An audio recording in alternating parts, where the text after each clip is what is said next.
Good day, Celsians. My name is Laksh Bell. Today, I want to talk about insolvency versus illiquidity.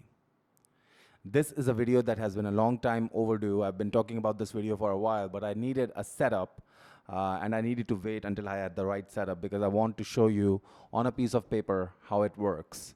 Finally, today, we've managed to improvise a situation where we can have two cameras so we can talk about this today. This is important for you to understand. And this video, by the end of this video, you will be able to tell whether or not every CeFi platform, this is not just about Celsius, every CeFi platform has the potential to be financially illiquid every bear market. I keep telling you that every CeFi platform has the potential to be financially illiquid every bear market. And in this video, you're going to find out why. You have to understand that platforms such as Celsius do not get to print money out of thin air, unlike banks that you deposit your money with. They get to print money out of thin air. Platforms such as Celsius do not because they work on a blockchain. In fact, I had a thought the other day that typical banks cannot and will not operate on blockchain because how else would they be able to explain trillions upon trillions of dollars being printed out of thin air or minted out of thin air? That just does not happen. So today we are going to look at why, and this is going to include some basic accounting. So if you're a business owner, if you've been a business owner, if you have studied accounting, this should not come as a surprise to you, but some of this might be new to you. Rest assured, I'll try to make it as simple as possible for you to understand, but I'll try to explain to you why and how Celsius seems to be in the hole for those of us, or some people, let's just say, who are very confident that Celsius is indeed in the hole. I can try to explain that. And please understand that I'm not a Celsius insider. I do not have access to Celsius's book. So this is my disclaimer. This is not financial advice, and this is not insider information that I'm delivering here. I just happen to understand the fundamentals of how Celsius works. And I'm going to assume, until we receive word otherwise, that Celsius did exactly what they were supposed to do, and they reallocated and allocated their assets and their reserves the way they were supposed to, and why they can still be in a hole, technically speaking, despite of having done everything right. But that's only temporary. So by the end of this video, you'll get to explain that to anyone that asks. So let's get started. So the first thing to understand is that there are three aspects to the balance sheet, okay? There are the assets, such as cash, inventory in a business, right? Furniture, real estate. In the case of Celsius, it could be your deposits or the deposits of institutional borrowers. All of that would be under assets. Then there are liabilities, things that they owe other entities and other people, such as your deposits. And you have to understand there's something called the principle of duality, okay? Everything, it comes from the word dual, two. Everything must have two representations on the principle of duality. So liability is what they owe, assets is what they have, and equity is the difference of the two. When equity becomes less than zero, when their equity becomes less than zero, they're said to be insolvent or heading towards bankruptcy. Okay? When would their equity be less than zero? Well, that's simple. When their assets are no longer greater than their liabilities. When their liabilities become greater than their assets, they would be said, or you could say, that they are insolvent or heading towards bankruptcy or bankrupt. Well, bankruptcy is slightly different. It means you can no longer meet your obligations, financial obligations. So it's got more to do with cash flow and reserves than it's got to do with net equity. Net equity has got more to do with insolvency. And I can show you by the end of this video, I aim to show you by the end of this video why Celsius may not be insolvent and only illiquid. So let's look at some of the hypotheses. Keep in mind, once again, that these are just hypotheses. I do not have insider information about Celsius whatsoever. This is all an educated guess, and it is an educated guess at that. So even though it's a guess, it's educated. It's an educated one at that. And so let's see how that works. So the first thing to understand is what happens when you deposit money with Celsius, right? Or deposit a cryptocurrency with Celsius. Always remember, equity is equal to assets less liabilities, right? And a lot of people try to or tend to conflate assets under management with equity. That's not how it works. Let's say you deposit 1 Bitcoin, okay? You come in and you deposit 1 Bitcoin with Celsius. Well, what happens is it goes into the assets, of course, and that goes into the reserves or assets under management. I'll just call it reserves for now, right? But that's not the end of it. Remember the principle of duality I talked about, right? This is the principle of duality coming into play here. So 1 Bitcoin is an asset, but it's also a liability. Why is it a liability? Because now Celsius owes the depositor, which is you. Okay? You are owed, you are a lender to Celsius, right? You have lent 1 Bitcoin to Celsius. So they just received 1 Bitcoin in their reserves. That's true, that's an asset, but it's also a liability, right? So whatever Celsius owes to their depositors is actually a liability. This is very important for you to understand if you want to separate the truth from fiction, because you are seeing a lot of people who have basic interest in equity, and from their point of view, you, the depositor, are a liability. It's just simple math. It's simple accounting. You are a liability. Let me say that again. You are a liability to those who are concerned with equity because you have deposits on Celsius. Fortunately for them, you are an unsecured lender, and Celsius's terms of service provide that you would be the last one to be paid in case there's an insolvency. Whether that leads to a bankruptcy or not is irrelevant. If there is insolvency, you, the depositor, the unsecured depositor, would be the last to get paid. Anybody who has equity in mind sees you as a liability because that's exactly what you are. If we have a situation where Celsius is insolvent right now, that means the reserves are way too low. The reserves, which are assets, are way too low, and the liabilities stand where they were before the bear market started. And they would want as little. If you're a business owner, you get this, right? You want to maximize your equity. If you're an equity holder, if you're a stakeholder or a shareholder, you want to maximize the value of this equity, and that only happens if you minimize the value of liabilities. And guess what? You, the depositor, you are the liability. Anybody who's concerned with equity wants to minimize your position, minimize Celsius's position with respect to you, vis-a-vis you. I hope that becomes very clear right here. This also gives you an idea of whom you can trust and whom you shouldn't. There are people who are concerned with equity who will tell you that we are going to put you first, except that is not in their self-interest. That's not how equity works. If you are an unsecured liability, an unsecured lender, because remember, you don't have any collateral from Celsius when you deposit any sort of cryptocurrency with them or stablecoin with them, you don't have any sort of guarantees or collateral from Celsius when you lend to them. Essentially, you're lending your coins to Celsius, whether it's stablecoin or Bitcoin or Cell token or whatever. You're lending it to them, but you don't have any collateral.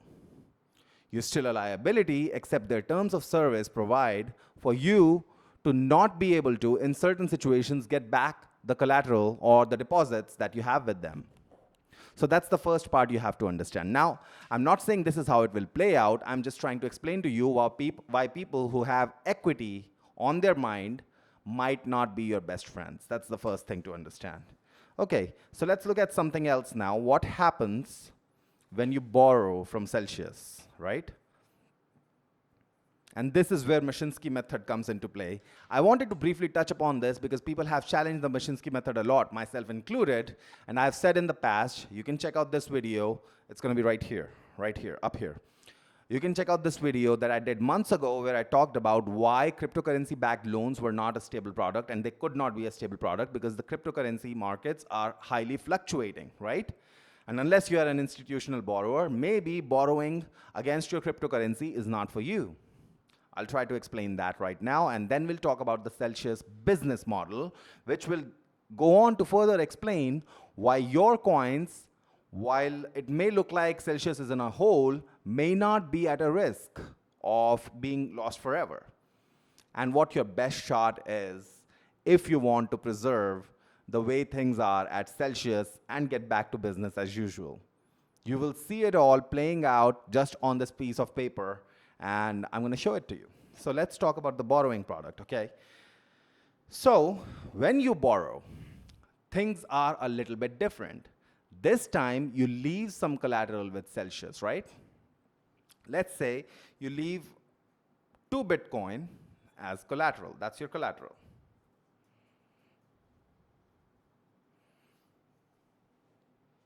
2 Bitcoin is your collateral, and at the moment you take the loan or you apply for the loan, Bitcoin is $50,000. So your collateral is basically equal to $100,000, right? Because it's 2 Bitcoin, $50,000 each.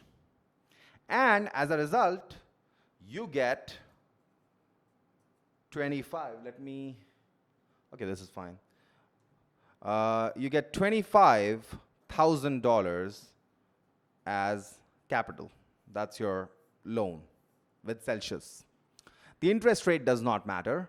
It's pretty much the same transaction. So if you want to look at assets versus liabilities, you know, equity is equal to assets less liabilities. And so when Celsius gives out $25,000 in loans to you, well, they lose $25,000 in assets, but they also have another asset coming in, which is your loan, your collateral, right? This is actually a two-phase accounting thing, so I don't want to get into the complications of that. Basically, there are 2 different transactions going on at this point of time, but suffice it to say, nothing happens to equity. Equity is only affected by assets and liabilities and profits. Profits and losses go into affecting the equity. I don't want to get into that complication right now. If you want to get into that, let me know in the comments below, and I'll post another video about the accounting principles when it comes to lending and borrowing from Celsius. But essentially what happens is you get a $25,000 loan, right?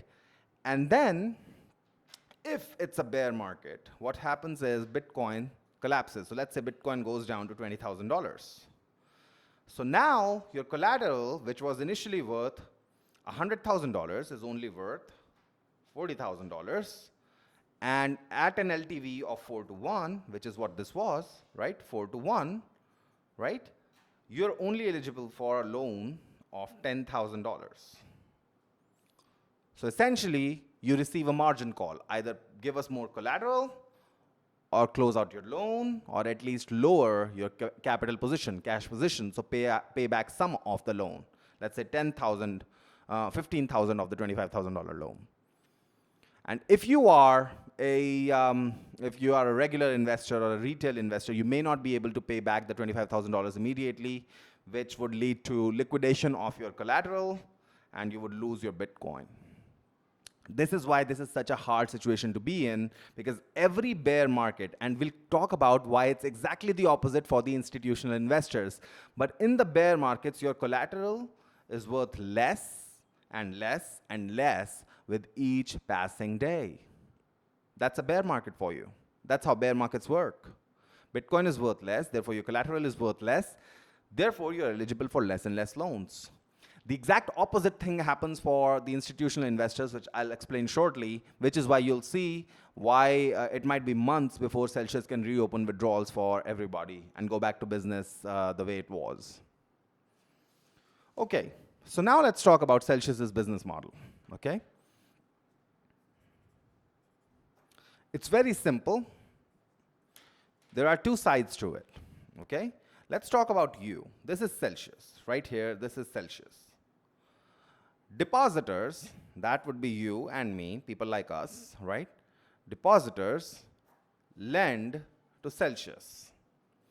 Remember, we are lending to Celsius. We're not just placing coins with Celsius. They're not a custodian, even if they call it a custody program. You're lending your coins to Celsius, except they don't have to give you any collateral. So that's one of the reasons why it's so important to have trust with the people who are running Celsius. If you do not happen to trust the people who are in command of Celsius, Celsius, the way you know it, is essentially over. There is no longer going to be any Celsius if you cannot trust them, because you're essentially giving them an uncollateralized loan. This is very, very important. So if you want to replace Alex Mashinsky because you're angry with him, or there are some people who are, good people who've lost a lot of money because of liquidations that we just discussed, right? They had crypto-backed loans and they got liquidated, and they're very angry, and they sometimes get very emotional and say things like, oh, Alex Mashinsky must go to the jail. Well, what happens when someone else takes over? Can you also trust them just as much as you trust Alex Mashinsky? That's something to think about. So depositors lend to Celsius, of course. Then Celsius takes 20% of that and puts it in a pool. Now, this is also speculation because I haven't seen their books, so this number might be very different. But this number comes from, at least Otis tells me, this number comes from Alex Mashinsky himself, that they keep 20% in a pool which is ready for you to withdraw. Because remember, not everyone is going to withdraw all at once. That is the presupposition on which this entire business model is based. If all depositors came all at once, or let's say if enough depositors came in and said, give me my coins back, Celsius would not have it. Because what happens to the rest of the 80% of the coins that you lend to them? Well, they are lent out to produce yield. They're lent out.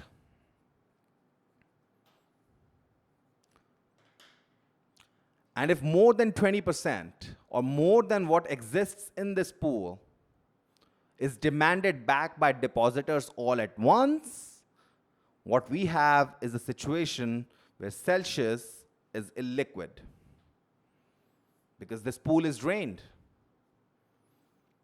So what happened was, for months and months, people like Corey, Mike Alfred, so on and so forth, some other people, they were posting fear, uncertainty, and doubt about Celsius's financial position, and they said Celsius will not be able to meet its financial obligation. And that led to a lot of depositors trying to get their coins out. I got my coins out before that because that was the top of the bear market, the top of the bull market, and that was a different story altogether. I just like to sell near the top of the bull market and then like to buy near the bottom of a bear market. That's how you get wealthy, right?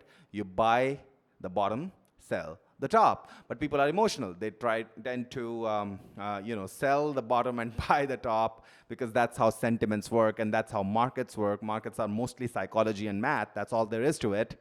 Anyway, that's that's just me going off on a tangent there. So let's talk about what happens to this 80% and why Celsius cannot call that in immediately and get it back immediately. Well, the first thing to understand is, no, you can't just go to an institutional investor. If you're Celsius, you can't just go to them and say, hey, give me my coins back. That's not how it works. The institutional borrower has a contract. Remember, when you take a loan against some assets with Celsius, you have the choice to continue paying the interest, and as long as you're not in a position where you have to be margin called, you can keep extending your loan forever. That's how bull markets work. Your collateral is worth more and more, and you might actually go back to Celsius and say, look, I borrowed money from you when Bitcoin was $50,000, but now it's $100,000, and you only gave me $25,000 on my 2 Bitcoin, but now I want $50,000 on my 2 Bitcoin, so give me another $25,000. That's called refinancing a loan. And Celsius had that option. You could send them an email, you could refinance your loans with them during a bear market. This does not work, but during a bull market, this worked beautifully. Some people I know refinance the same loan twice or thrice because, well, the value of the underlying assets kept going up. So their collateral was worth more and more. In a bear market, though, the exact opposite thing happens. So let's look at what happens with institutional borrowers now, right? I gotta get new pens, by the way. Apologize for that. I am still traveling, in case you're interested. This is a friend's studio, so I'm glad I have the ability to use it for now. This will not be my permanent situation or permanent solution. That will be another couple of months from now, but at least for now, I have a decent setup. Anyway, so for an institutional borrower, their collateral, in many cases or in most cases, is stable coins, like USD. Well, USDC or true USD or true GBP, something like that, right? Okay? And their borrowed capital is crypto.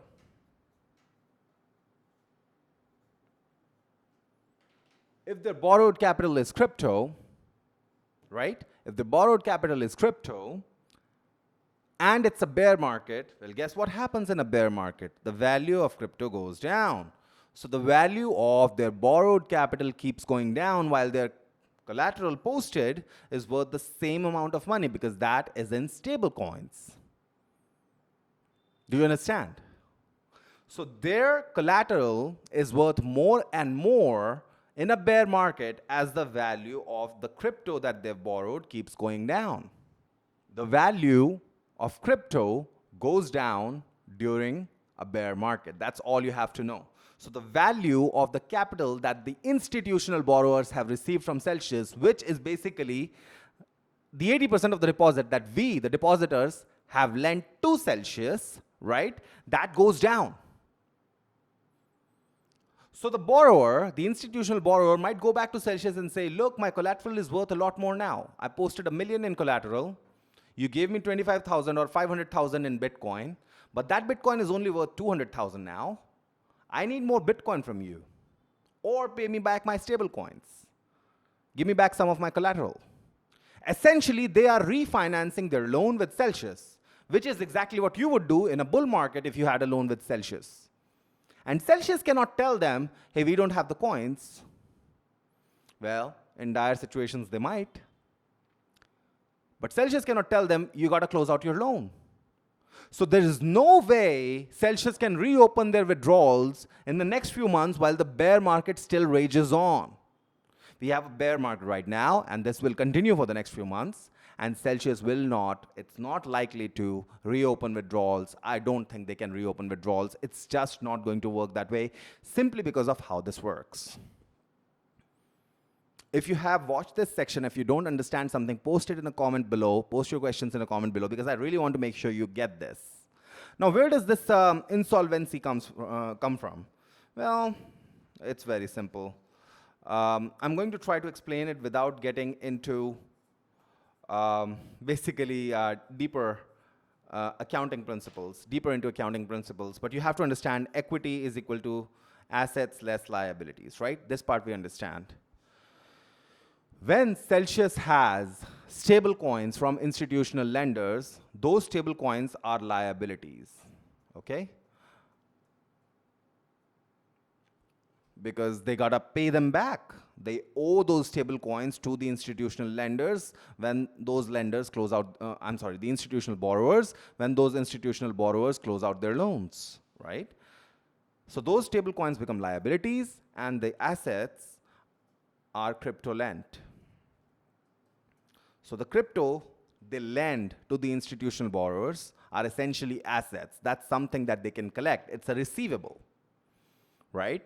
When that loan is closed out, whenever that is, and that largely depends upon the institutional borrower, right? The institutional borrower gets to dictate the terms on that for the most part.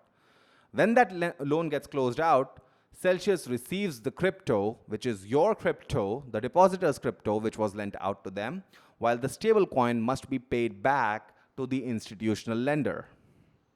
Okay? Why does it seem like Celsius is in the hole? Well, again, that crypto is worth less money in a bear market. It's that simple. It's really that simple. That crypto is worth less money in a bear market while the stable coins hold their value, unless you're Tether, which is a very unfortunate thing, but it has happened. So the borrowed collateral or the lent out capital from Celsius's point of view is an asset, it's worth less, while the liabilities remain the same. And they continue to have business expenses the way they've always had, which is why I wrote a thread about Celsius firing some of its employees. And yeah, they got to reduce their liabilities because every month or every week they got to meet the payroll, and that's also a liability. It's an accounts payable, right? They got to pay that account. And so it might seem during a bear market that they have fewer assets than liabilities. That's really all there is to it. And this is going to happen to every CeFi platform, every bear market, because that's how crypto works. Crypto is highly fluctuating. It's an asset that can go up 10, 20 times during a bull market and then crash by 90, 95% during a bear market. That's how crypto markets essentially work. That's a consequence of having less than 1 or 2% of the global population, maybe 3% of the global population, essentially into crypto right now, invested in crypto right now, who are trading, invested, have bought, somehow participated in the blockchain economy. This probably would not be a problem when we get to a point where half the world's population is using crypto, but so far we don't even have a decent crypto to call money, and I'll talk about this in another video, why Bitcoin is not money, and Ethereum is not money and will never be. So we're looking for another solution. We're still waiting for another solution. And if you are the genius that comes up with that solution, well, you're probably going to be the richest person on this planet. But we don't have that solution now. We'll talk about it in another video. But this insolvency, you know, I tweeted that the rumors of my death have been greatly exaggerated, and that's what this is all about. The insolvency, you know, it's paper insolvency. Essentially, the markets are going to rebound. And yeah, when the markets rebound, however, the stable coins will be worth less relative to the cryptocurrency that has been lent out. So from an institutional borrower's point of view, yeah, making sure that it's still recording. From an institutional borrower's point of view, that's what it is. So they're going to want to close out their loan. You should also understand during a bear market, institutional borrowers are less likely to close out their loans and more likely to actually increase their loan positions with Celsius. Why? Well, the posted collateral is worth more relative to the capital that they've borrowed, which is cryptocurrency. Their posted collateral is stablecoin. They've borrowed cryptocurrency. Cryptocurrency is worth less, so they want more cryptocurrency against the stablecoin, which is basically stable in value, roughly. So that's it from me in this video. I hope you understand that illiquidity is not the same as insolvency, and traditional finance will look at it very differently as compared to you and me who understand the market cycles of crypto are very, very volatile and highly, susceptible to these wild fluctuations in the asset values and the liability values. But overall, you also have to understand that while the borrowed, when they lend out to institutional borrowers, their stable coins are collateral, right, or liabilities. In your case, in case of depositors, when you look at depositors, well, your liabilities towards Celsius, your liability towards Celsius, as I discussed in the beginning of this video, that's crypto.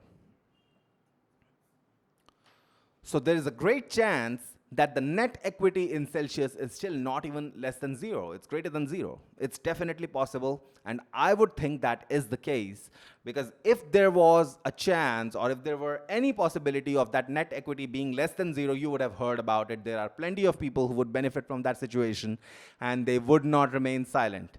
Now we have people who are talking about, oh, Celsius is in the hole and I know for a fact. Well, post some proof. And even if they do, well, this is what you're going to get. I'm telling you right now, this is what you're going to get. Crypto is worth less, so their assets are worth less, and their liabilities are in stablecoin with respect to institutional borrowers, so they are worth exactly the same they were when Bitcoin was $50,000, $60,000.